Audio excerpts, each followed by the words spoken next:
WDDH Radio live and direct, and that was Soloman Spectrum. You know how we do, man. Solo. This is a unique WDDH episode because it's the first one where I'm doing a tribute for a dope MC, a legend, and unfortunately he passed away recently. And this is also the first time that I have more than one guest with me tonight. I have two guests. They know this man very well. So, fellas, can you introduce yourselves to everybody out there? Yo, what up? Yo, I'm H2O, representing Pro Fresh Crew. You know what I mean? Nah, just kidding. I'm Serum. You know what I'm saying? Serum in the building. Mechanical Mystik, Pro Fresh, deaf to the general public, Soloman's brother. Holla. H2 Owens, Pro Fresh now, Pro Fresh in all aspects. Here rocking with my man Serum for our brother Soloman Spectrum. And you know I represent freaking that mighty mouth. I represent them Little Rats. I represent that alphanumeric clique and Vice City Cypher to the death, baby. This is South Florida hip-hop legacy we're talking about here, man. And we're just here to celebrate the life of one of our fallen soldiers, man. Yeah. I'm here with my original crew member, man, and shouts out to Straight Soarse. up, yo. He couldn't make it out today. He wanted to come out and represent with us, but we're here to talk some pro fresh shit. Some Pro Fresh shit. We're here to talk that pro shit. So, you know, I started off with that track specifically because of the opening line of it. Fuck being king of the South, king of New York. I'm king of the jungle. That's the chorus. Yes. But he opens up the track with the chorus. Absolutely. And I that like chorus it. uses king on everything. Yeah, exactly, man. And especially coming up in Miami, doing some real hip-hop shit. You always dealt with that New York, East Coast shit. And why are you sounding like that when you're from the South? Yeah, and at that time, the freaking king of New York, freaking... mythos was big with freaking Nas and Jay-Z going back and forth. Who's the king of New York and then that the might king have of the even South been no, that was around that time. Because you never heard about that shit before. That the king of the South and the king of New York. Yeah, because T.I. was claiming king of the South. Biggie, Jay-Z, Nas, you know, the king of New York. My man said, like, fuck being king of the South. King of New York. I'm king of the jungle biting off eagle wings when I stalk. He said, I piss on a tree, put King Kong in deep thought. God damn. Yeah, king me cross the checkerboard. King me cross the checkerboard. Yeah, it's the best writer. My man says from what is it? I changed weather patterns. From here to Kingston. I changed weather patterns, friggin' into frost. Oh God, jeez, he's fucking fire, man. Yeah, yo. So take me back to like, I'll start with you, Serum. How did you first meet Soloman? Oh man, you know, I was probably like middle school. In middle school, you know, I had a little bit of trouble, blah blah blah, graffiti, blah blah blah. My mom used to go to this church and started to get into a little too much trouble, and my mom made me go to Grace Church in this Kendall Church and. Try to Jesus the graph. Yeah, she tried to Jesus the rebelliousness out of me. The graffiti demons out of me. Yeah, and one day I guess she was there, and I don't know if she had they have classes during church and different groups and stuff like that. And Soloman's mom was in the choir, so we were just basically floating in the church like with no, you know, just two random middle school cats. You know what I mean? Sitting in the pew while their moms was off, you know, doing some other church stuff during service. So, of course, we never paid attention to the service, none of that nonsense or anything like that. So we started talking about music, you know, and so all of a sudden start to, like, kind of break the ice about A Tribe Called Quest and this and that and all these albums coming out. And during that time, we both used to, like, order shit from BMG and, like, not pay. Like, do the BMG scam where you get up. And BMG had all the real That's hip-hop. like Columbia House? Yep, like Columbia House. And BMG had everything, East Coast, West Coast, every album, everything. Yes, it did. Yes. Yeah, so Columbia House started my first freaking. We took everything from of my BMG. collection.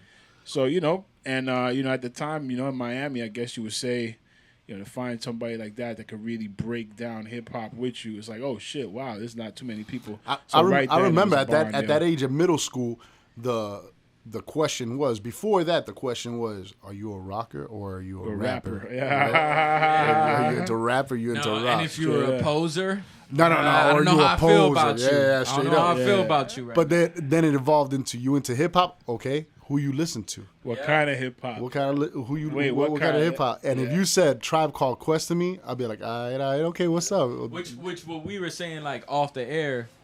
in Miami, saying that shit was a big deal. Yeah. If we were in New York, what you into? A Tribe Called Quest? No big deal. If you're in New York and you say Ghetto Boys, it's some other shit. Exactly. It's not the norm. It's not the status quo. Yeah, you'd be down for some shit like that. And really, growing up in Miami, when I look back on it, we experienced a lot of, maybe we didn't get it right off the bat, but I remember watching the box and seeing Rakim's freaking I Ain't No Joke. Yeah. And thinking I was watching a really old video. But no, we were watching it the year it dropped. That shit was hidden in New York right there like that. Absolutely. And we were getting it over here through the box. The only thing over here, too, we were getting MC Shidey. We were getting freaking Luke. We were getting freaking... Well, music traveled differently back then than what it does now, or even what it did in 2005, 2006. You know what I'm saying? Music traveled a lot slower. Music was like a hurricane. Yeah. Where it travels at 8 miles per hour or whatever. Word. So it was a lot different back then. You know, like a dude could come out with an album and have that album on rotation for a whole 2 years and work with that album for 2 years. Yeah. Word. But y'all met at that time. You had this hip hop shit in common as far as what you listened to. When did the MCing come into it? That was like later. That was probably like maybe 2 years later, probably about like 16 years old. You know what I mean? Because you were graphing before you MC'd, right? Yeah, I was graphing. And even then, I was graphing. I was graphing since like probably like 12 years old. Probably. Shit, for real? Yeah, 12 years old. Because I was young and I started 7th grade at 12.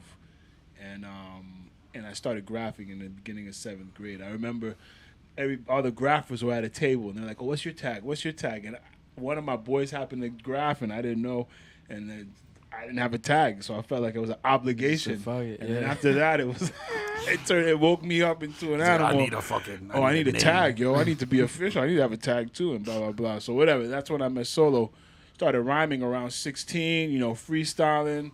You know what I mean? Back in the day, get high at your mom's house while she's not home. Smoke mad weed. Start freestyling. You know what I mean? Listening to hip hop tapes. Freestyle, you don't know how to break dance, you clear out the furniture, 2-man b-boy session. You just try to live hip hop, at that age, being so fascinated by hip hop. Do you remember try everything that was hip hop? Do you remember the first verse that freaking Solo kicked to you that he wrote? That was written down, or at least the verse you're like, oh shit. Nah, because Solo always had verses that was just like, even in high school, verses and lines that were just fucking crazy. Like he would hit verses and read them to you, and because you didn't hear them on beats, you would think like it's like Nas who wrote the verse or something. He always had this way of writing that was like he was not just an MC. Like he could have been a person that could have been like a journalism major, like a writer, like a real fucking writer, not just an MC. You know what I mean? And you could tell that in his MCing, he had this clever. He could have really been like one of those writers. You know what I mean? One of those clever fucking wordsmith. Have nothing to do with music, just strictly journalism, writing. He always had that. Props to 7 Star. I heard him, and 7 Star is somebody who I look up to him as a writer. Yeah, he's a writer. His pen is one of the freaking most freaking coveted here in Miami. At least I think, and I'm biased because I grew up with him. Well, you want to know something? I think this next particular track, of course. It has the homie Soloman on it. It has you as well, Serum on it, and it has some other dope, potent MCs from the Miami-Dade area that definitely represent on the writer's tip. And since we're on the writer's tip, I think this is the perfect song to go into. So dope. This is a little gem that we got for y'all, man. So feast your eyes on this WDDH Radio.